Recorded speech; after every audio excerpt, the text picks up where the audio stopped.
and we figured out how to do it in a smaller way than we would ever like to.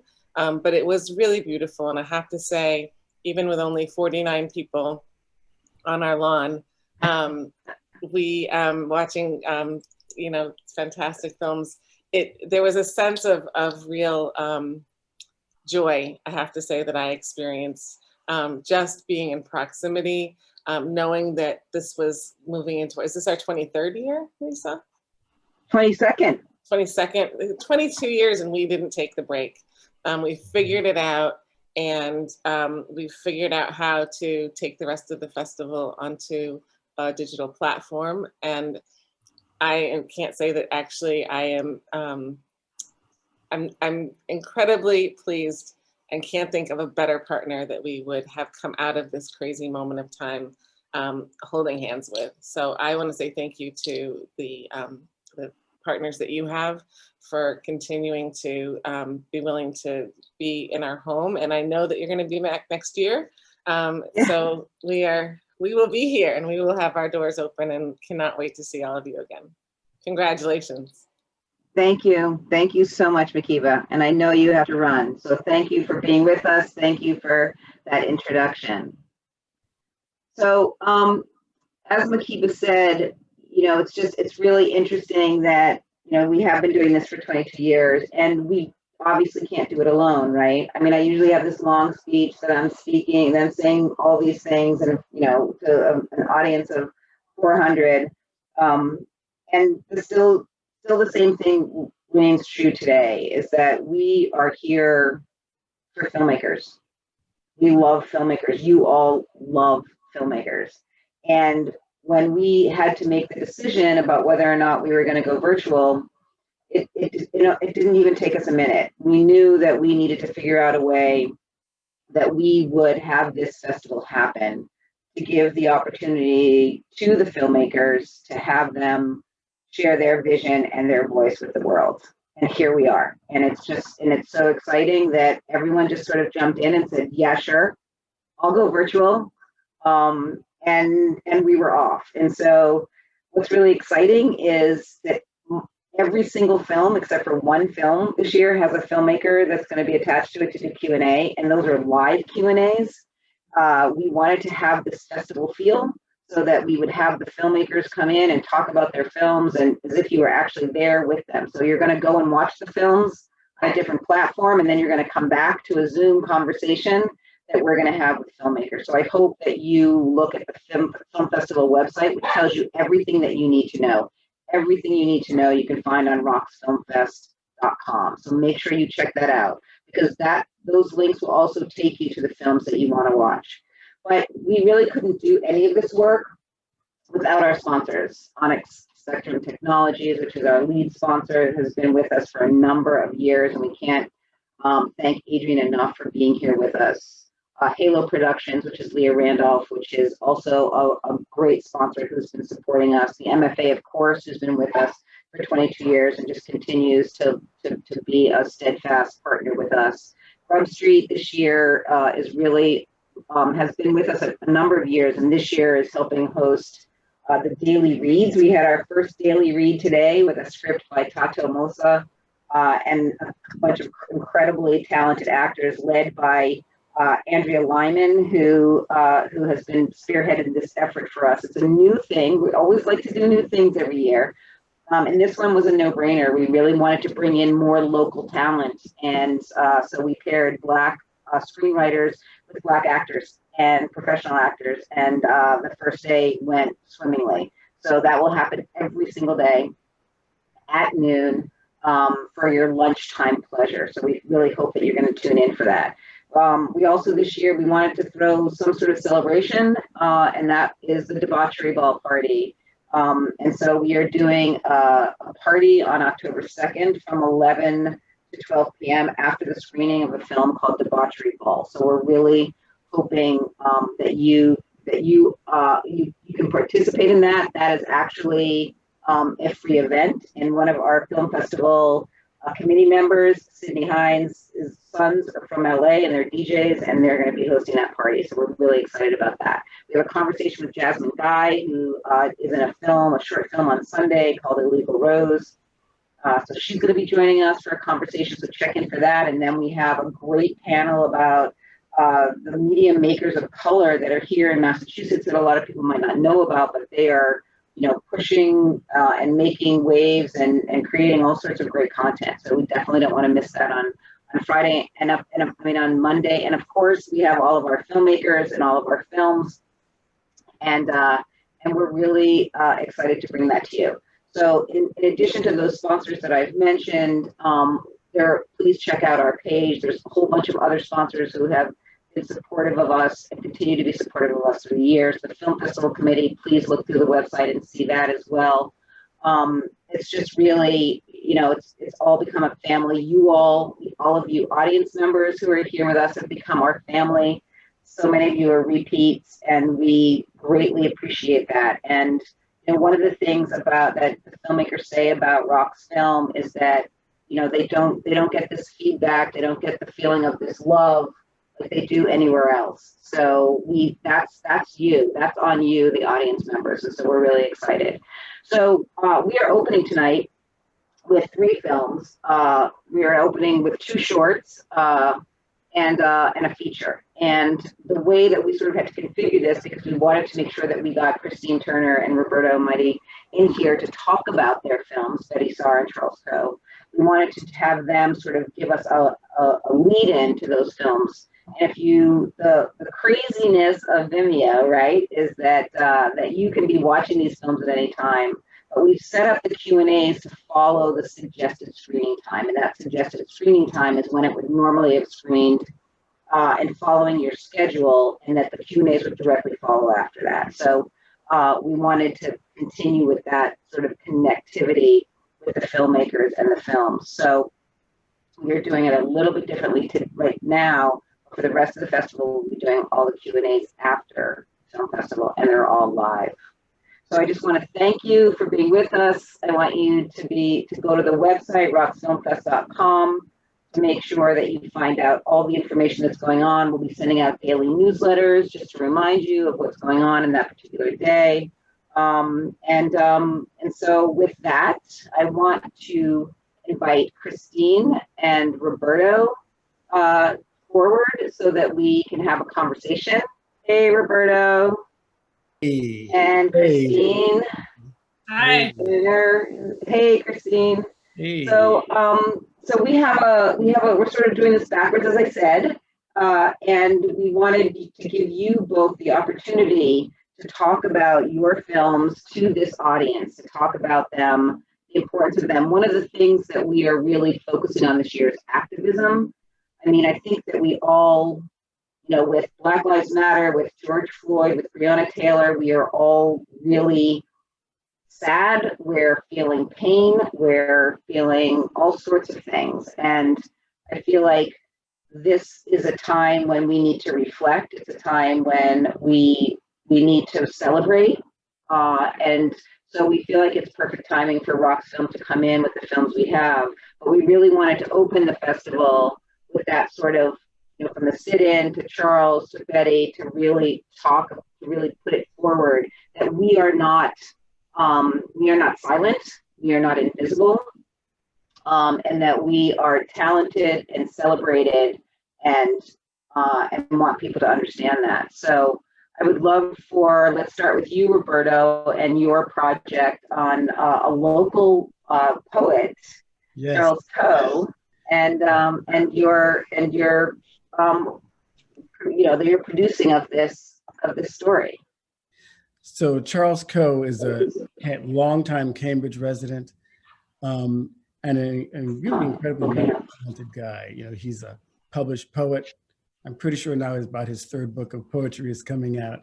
He's also a jazz singer and a blues singer, and he plays the didgeridoo, which you will see in this film. He's like, what's up, man? Why? So anyway, he does speak to that question in this film. And I met him several years ago at an evening of writers writing about food, actually, something which I guess most of us eat food every day, right? And so at any rate, Charles has done quite a lot of writing. He wrote about a date that he had with Angela Bassett. And I was like, this brother had a date with Angela Bassett. That's really something. Wow. And anyway, he made a big impression on me. And I just introduced him. I said, hey, listen, like, we're both Black. We're here, like, this was in Newton, Massachusetts, about 20 odd years ago, something like that. And I just loved the stuff that he's doing. So Charles's thing is he's exploring the relationship of himself and his parents. And that relationship is complicated. It's nuanced. And there's all sorts of stuff in it. So I won't give anything away here, but you know, he really discusses and describes that. And many of us, especially at a certain age, either our parents are elderly and we're taking care of them, or they're elderly and one other member of our family is taking care of them, or they've passed on, you know, and all sorts of feelings come around. And I think he's done as good a job as any I've ever read anywhere describing that. So I asked him about that in this short piece. It's about 9.5 minutes long. And he also holds performances of very, very small groups of people at his house. You'll see one of those. And since this film has been made, Charles, man, he's killing it. He's been out to Cuba, you know, reading and poetry and teaching. He's been in Ireland teaching and teaching poetry and reading poetry. He's been all over, you know, various inner city schools around the States. So he's just a really interesting brother, and something I'm endlessly fascinated by other artists. What can I say, you know? Right. No, I mean, and it's really interesting because so much of what we're talking about here too, one of the shorts programs that are part of the festival is, you know, focus on our land and our ancestors and grabbing those stories. And so to have, you know, film about sort of like reflecting on your parents and who your parents are, and you know, so we'll see a little bit of that, because I mean, I think, you know, it's so important that we tell our stories, and that, you know, we're losing generations because those generations are not talking to each other. And if we can in some way like bring in that information, you know, and have people connect and have the younger generation and the older generation, or even just like make a mark, create a video that can sit somewhere so people can watch it, is really important.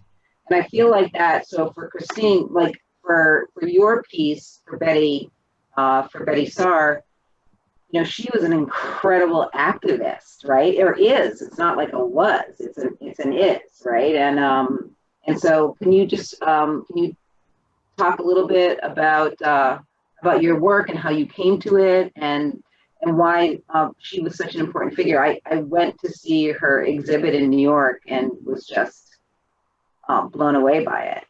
Yeah, at the Museum of Modern Art. Yes. Yeah. It was incredible. Well, let me first start by just saying thanks for having me and for inviting the film. I was thinking back, and I actually had a student short, a narrative film that I made. I think it was probably about 2005 or 2006 that played at your festival. It was called Rubber Souls. Oh so my gosh, we love that movie. We love that, yes. So it's nice to be able to return, and virtually, because, you know, I live in New York. I wasn't able to attend the festival back then, but I was thinking, here I am today, and we're doing this virtually. So thank you for having me.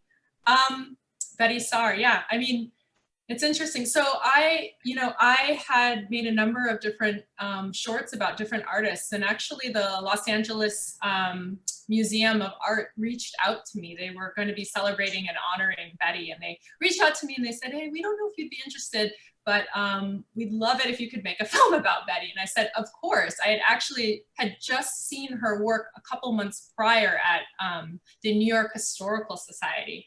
So I jumped at this opportunity. I knew a little bit about Betye, but I wasn't nearly as familiar as I became, obviously, while working on the film. I think you speak about activism. One of the things that stands out to me when I interviewed her, and at the time I was actually pregnant, this was 1.5 years ago with my first child, is she talks about in '68 when King was assassinated, she had 3 kids, or 2 kids at the time. She has 3 in total, and that she actually couldn't be out in the street marching like she very much wanted to be. She couldn't physically be out there, but that motivated her and inspired her to make a piece or a series of pieces, one of which is known as The Liberation of Aunt Jemima. And so, sorry, there's an airplane coming by.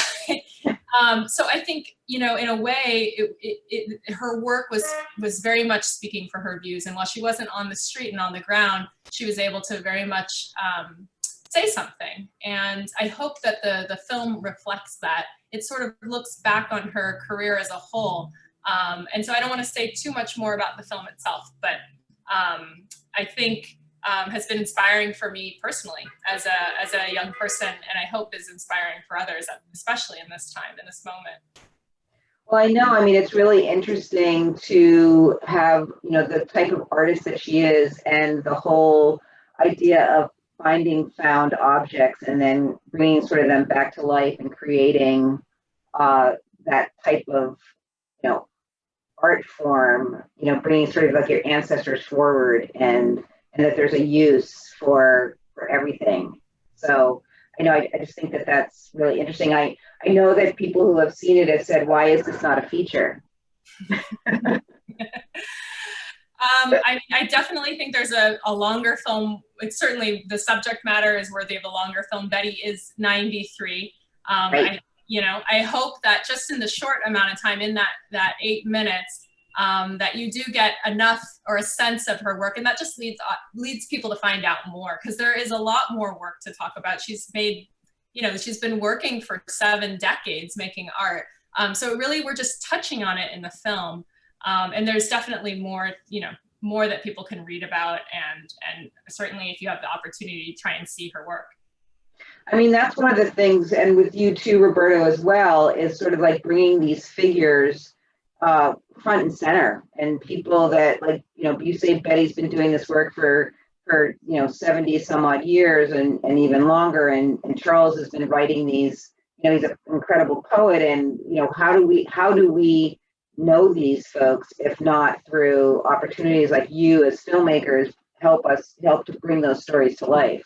How important is that? Yeah, definitely. You know, it's a funny thing.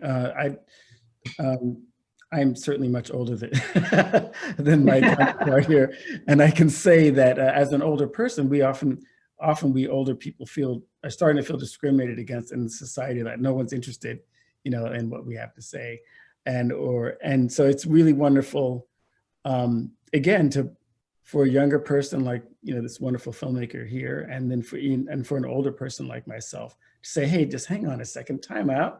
Let's take a look at this person who's been out here, you know, killing it for decades and was out there blazing trails. And so, yeah, I think it's very important. Certainly it's worth my time, you know, to do these things, and it just has to be done.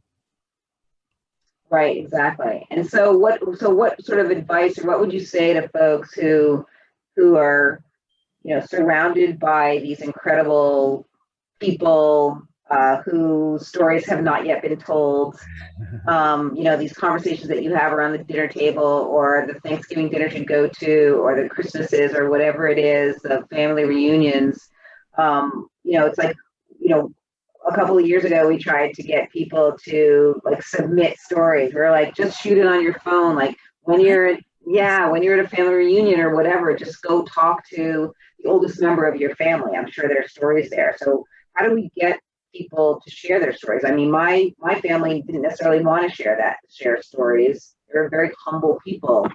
And so how can we make sure that we're capturing these stories in our own families? Christine, please. I was just going to say, no, it's a good point. I think it's hard. You know, my dad's 87, and for a number of years, I was pressing him about, let me record some of our family history. Let me hear your stories of growing up. And eventually he allowed me to record him through something called StoryCorps. These booths that are, you know, that are sponsored by public radio, that, you know, you actually go into a little trailer and they have a recording set up, and you sit there and you can ask questions to a family member.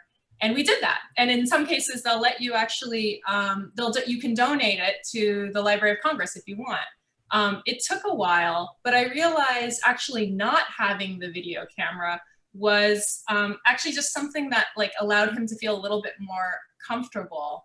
And so I think it's even easier in a way to kind of get these stories, because we do have these, we have iPhones and smartphones, and so even if you're not recording video, you can record audio. I think, but I think it's essential. You know, it's part of our history, and it's a great time. It's a great time to do it. Go ahead, Roberto.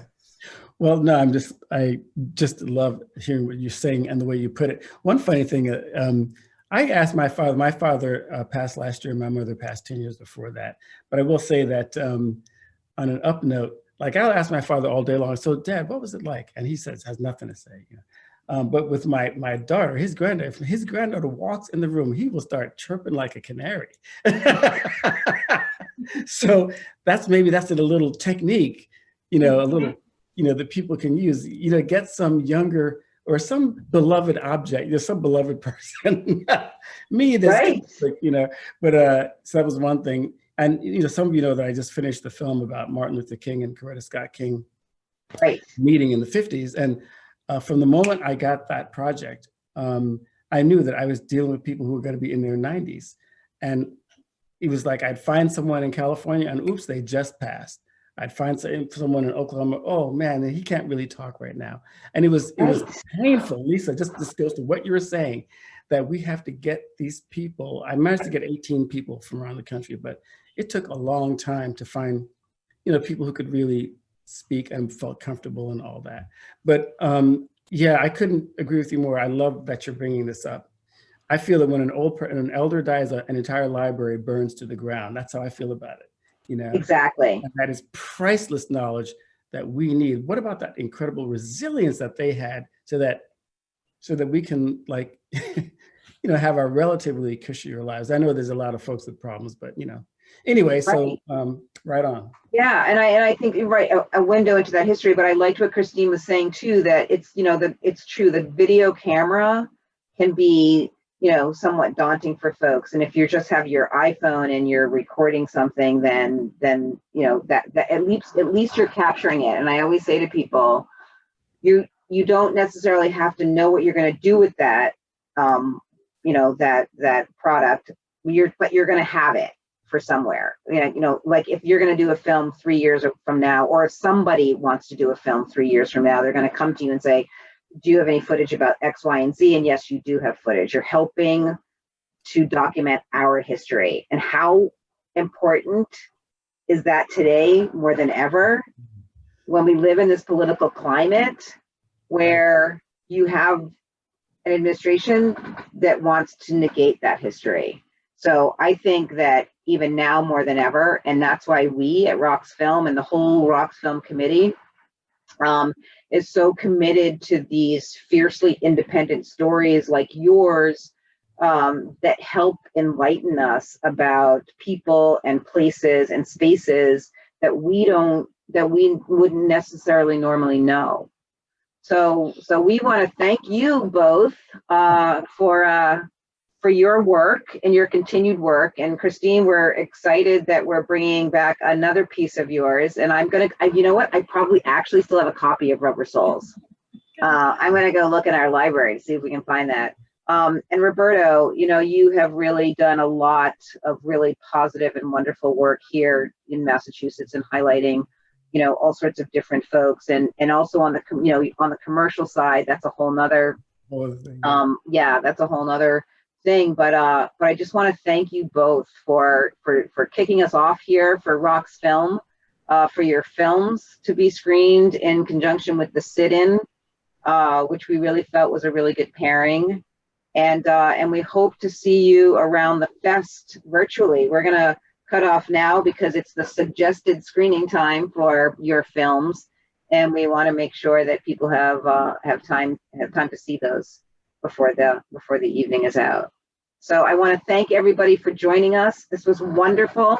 What a great community, your RoxFilm family. And we are sending out emails every day to let you know what's going on each day. And we hope that you will be able to grab as many films as you can, as many Q&As. And even if you don't see the film, come listen to the Q&As. These filmmakers, as you've just heard from Roberto and Christine, are incredible, and we can all learn something from them. So thank you very much for being with us, and we will see everybody around the virtual fest. And remember, roxfilmfest.com. It will give you everything you need to know: a daily schedule, links to all the Q&As, the dance party, and all these other things. We're making it happen. For 6 days, we're making it happen, and we're excited that you're going to be here with us. So thank you all very, very much.